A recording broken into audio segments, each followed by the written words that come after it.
d'Afrique, des légendes, je vous salue. Bienvenue comme ceci à cette nouvelle conférence de légendes d'Afrique. Si Gorimana Dr. Moumié,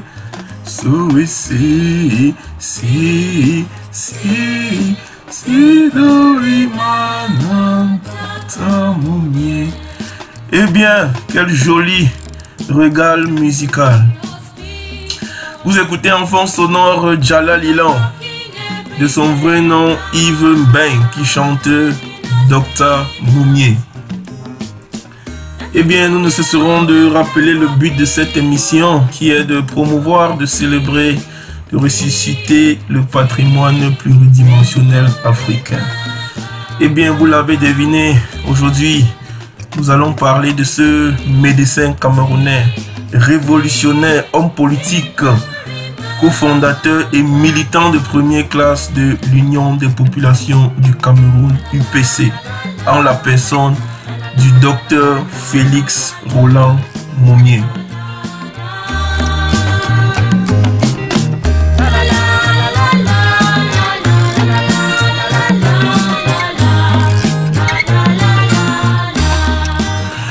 Félix Moumié est né en 1925 à l'hôpital protestant de Ndjissé à Fumban, dans la région de l'Ouest Cameroun, d'un père évangéliste au nom de Samuel Mekou Moumié et de Suzanne Mvou. Félix a fait ses études primaires à l'école de Banjo, ensuite à l'école protestante de Ndjissé, puis à l'école primaire de Bafoussam et enfin à l'école régionale de Tchang où il obtient son certificat d'études primaires avec brio. En 1941, Félix Moumié intègre l'école supérieure Édouard Reynard de Brazzaville. Ensuite, en 1945, il poursuit ses études en médecine à la fameuse école professionnelle William Ponty, située sur l'île de Gorée, au large de Dakar. Eh bien, pendant son séjour au Sénégal, capitale de l'Afrique occidentale française, Félix est séduit par des idées anticolonialistes et communistes et côtoie des futurs leaders africains tels que Houphouët-Boigny et Gabriel Dabouzié, tous les deux futurs fondateurs du RDA, Rassemblement démocratique africain. Il côtoie aussi des figures telles que Mamadou Dia, Modibo Keïta, Bernard Dadié et bien d'autres à la fameuse école William Ponty. Il retourne au Cameroun en 1947 et entame une carrière de chirurgien. À 24 ans seulement, il est nommé médecin sous le Cameroun colonial, en poste à Kribi. Puis en 1948, il est affecté à l'hôpital de Lolodof. Le 22 juillet 1950, Félix Moumié épouse Marthe Ekemeyon, née le 4 septembre 1931. Ils auront deux filles. Annie Djeki Berthe Moumié, née à Bibia Lolodof le 26 mai 1949 et décédée malheureusement à l'âge de 20 mois. Et Hélène Jeanne Moumié, née en 1951 à Enongal. Moumié rencontre Oumniobé en 1947 à Kribi et devient membre de l'UPC après de longs entretiens avec le leader Oumniobé. En avril 1950, Moumié est élu vice-président de l'UPC lors du fameux congrès de Tchang. Les autorités coloniales, voyant le militantisme grandissant de Moumié, vont l'affecter tour à tour dans les villes de Bétaré-Oya à l'est du Cameroun, puis dans les villes de Mora et Maroua dans l'extrême nord. Tout ceci dans le but de le décourager de poursuivre son activisme. Tout au contraire, partout où Moumié allait, il formait des comités et des sous-comités de l'UPC. Après le discours mémorable de Oumniobé à l'ONU en novembre 1954, qui a provoqué la création d'une mission de visite au Cameroun de l'ONU en vue d'observer les atrocités perpétrées par les colons, l'UPC a demandé à intervenir sur 3 questions. La réunification immédiate du Cameroun, la constitution d'un conseil de gouvernement et d'une assemblée avec des pouvoirs législatifs, et enfin la fixation d'un délai pour l'octroi de l'indépendance au peuple camerounais. Telles sont, Monsieur le Président, les questions sur lesquelles le peuple de mon pays m'a mandaté pour venir ici. Je vous remercie, Monsieur le Président.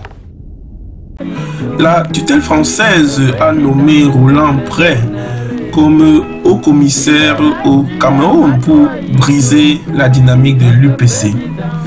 La tactique de Roland Pré était de surveiller de près les leaders de l'UPC. C'est ainsi que Moumié fut affecté à l'hôpital de la Quintini de Douala en janvier 1955 pour un contrôle et une surveillance rapprochée. Eh bien, le 9 février 1955, Roland Pré décrète une loi interdisant toute réunion de plus de 2 personnes. Ceci dans le but de disperser la mouvance UPCiste. C'est ainsi que le 25 mai 1955, Moumié va organiser une assemblée publique de l'UPC qui va se terminer en bain de sang. En effet, l'armée coloniale française a mené une répression sanglante dans de nombreuses villes du Cameroun comme Yaoundé, Konsamba, Banga, Bafoussam, Oubala, Ezeka, Lomanjo, Edeya et bien d'autres jusqu'au 30 mai 1955. Il y aurait eu environ 5000 morts, dont plus de 1000 morts pour le seul quartier de Newbel à Douala, fief de l'UPC. C'est finalement le 13 juillet 1955 que les autorités coloniales ont décrété l'interdiction des activités de l'UPC sur l'étendue du territoire. C'est ainsi que le siège de l'UPC a été saccagé et les leaders UPCistes ont dû basculer dans la clandestinité.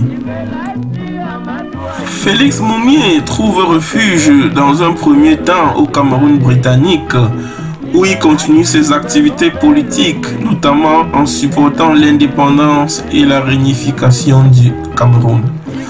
Le 30 mai 1957, l'UPC est officiellement déclaré illégal au Cameroun britannique, ce qui pousse Moumié et ses camarades de lutte à l'exil. Félix Moumié continuant ses activités de militantisme depuis l'exil. C'est ainsi qu'il est présent en avril 1958 à la conférence des États africains indépendants organisée par le président Nkrumah à Accra. Il se lie d'amitié avec France Fanon qui représente le FLN algérien. Accompagné d'Osende Afana, il se rend en 1960 au Congo-Kinshasa pour rencontrer le président Patrice Lumumba.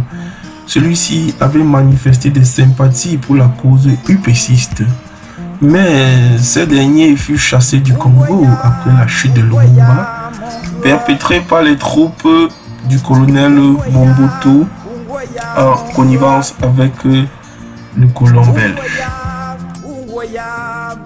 Félix Moumié est décédé à l'hôpital cantonal de Genève le 3 novembre 1960 à l'âge de 35 ans.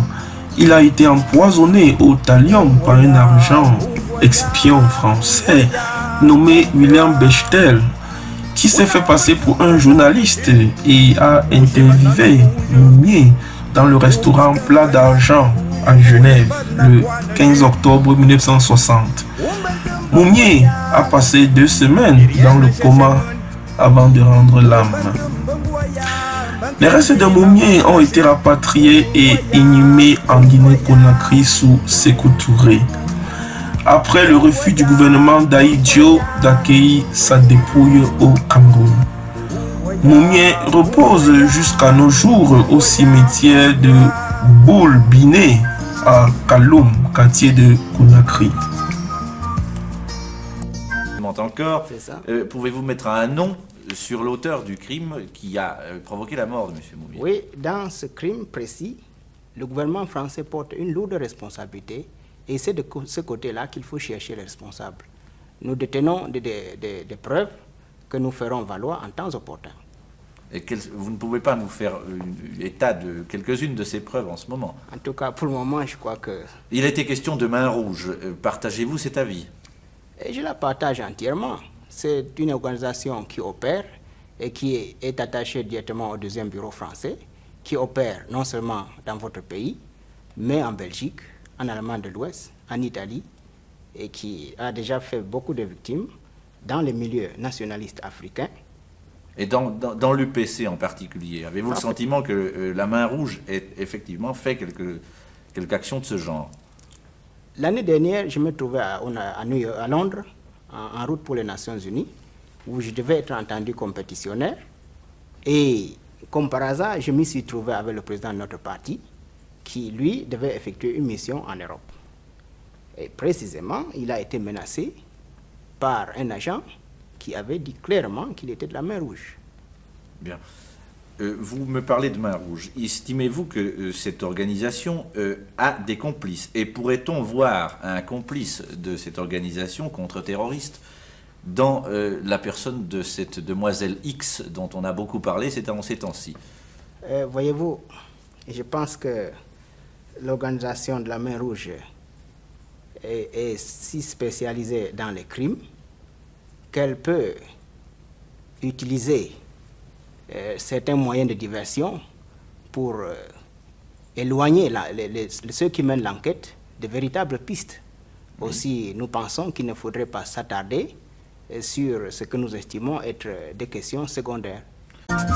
Eh bien, l'on ne peut parler de l'histoire de Félix Moumié sans souligner la résilience et le militantisme de son épouse, Marthe Ekemeyan Moumié, qui l'a accompagné dans ses luttes et pendant son exil, et qui a continué la lutte jusqu'à son décès le 9 janvier 2009.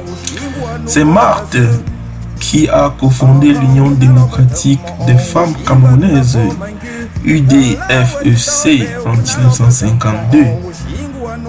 En 2004, lors de son passage en Guinée, elle a constaté avec amertume que la tombe de Moumié avait été profanée. Et elle affirme, les Français sont venus, ils ont pris son corps et l'ont brûlé jusqu'aux os.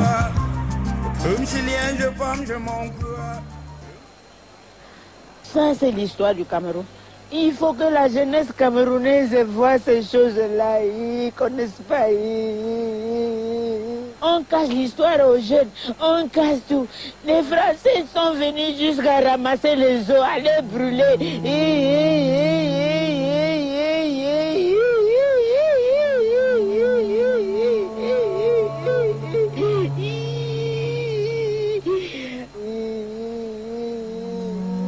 En 2006, à l'âge de 75 ans, Marthe Ekemeyan a publié un livre témoignage à propos de Moumié intitulé « Victime du colonialisme français, mon mari Félix Moumié ». Cet ouvrage riche d'informations que je vous conseille de lire, où elle parle entre autres de la mort de Moumié, de sa vie en exil, notamment en Guinée équatoriale et en Guinée-Conakry. Elle parle aussi de ses multiples incarcérations et actes de torture, tant au Cameroun que en Guinée équatoriale. Félix Moumié a été honoré par le président Sékou Touré en baptisant le lycée de Zérékoré en son nom. Une rue de Montpellier en France porte également son nom. Mounier a été proclamé héros national du Cameroun par la loi numéro 91-022 du 16 décembre 1991, bien que sa dépouille demeure toujours en Guinée-Conakry.